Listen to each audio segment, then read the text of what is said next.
Welcome to video number 2, where we'll be discussing the subject of light. The word light has been used to denote several different meanings in the English language.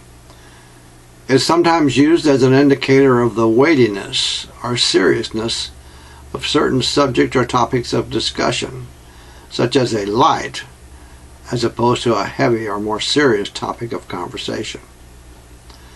Of course, the weight of an object to be carried can be light, or the opposite, heavy. In addition, the word can be used to indicate a condition of visibility if there is sufficient light to enable one to see, or a lack of visibility if there is not sufficient light to enable one to see. In this latter, more common usage, light is considered as a form of radiant energy that illuminates darkness.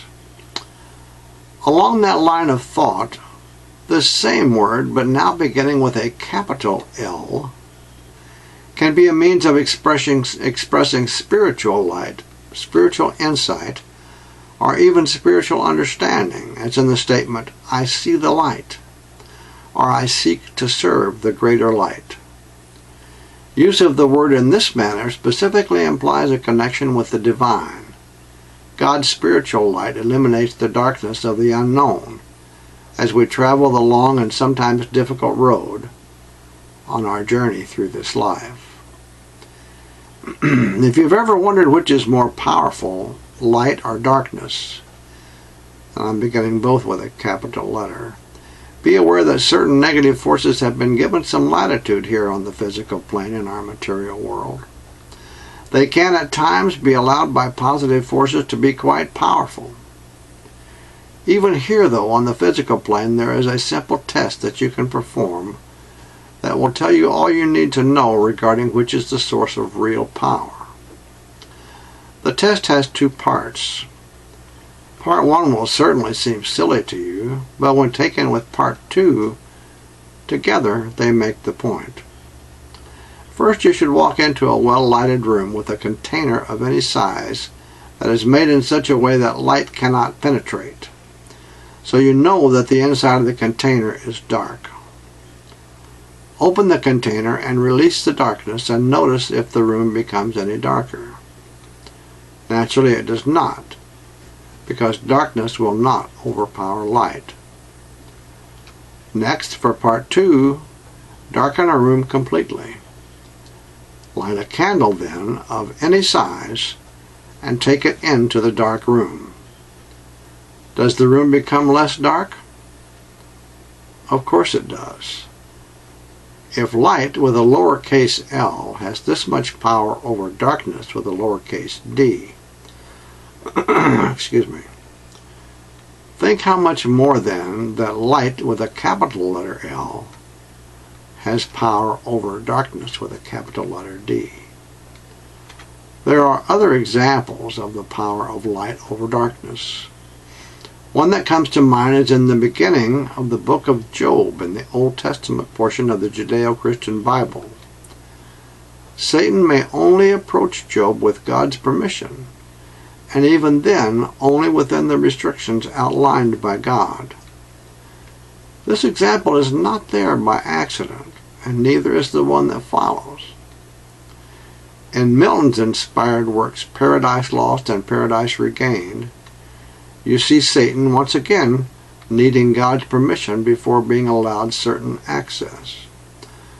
Don't be misled by these examples, however, into believing that no harm can ever come to you from negative forces. If your current life or a previous incarnation has been one that included negative or harmful acts toward others, a lack of caring or compassion for others, or any such indication that your understanding of these matters is less than complete, then you may find that negative forces have been allowed to administer some of the karmic lessons that you have been found to need. Excuse me. This is done, of course, so that you'll have the opportunity to learn the needed lessons so that you can make wiser choices in the future. Are you beginning to see that there are very good reasons for living by the golden rule?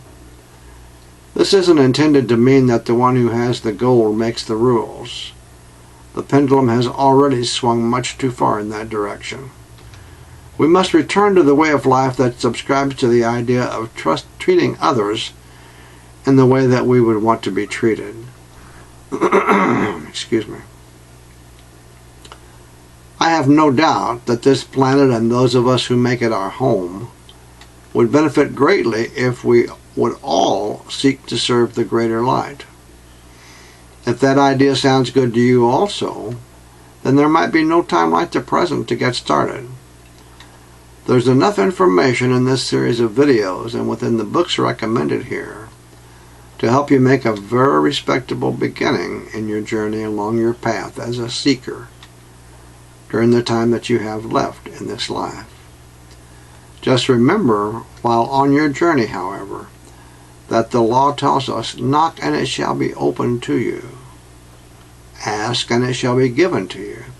So be careful what you ask. Very careful. Seek and you shall find.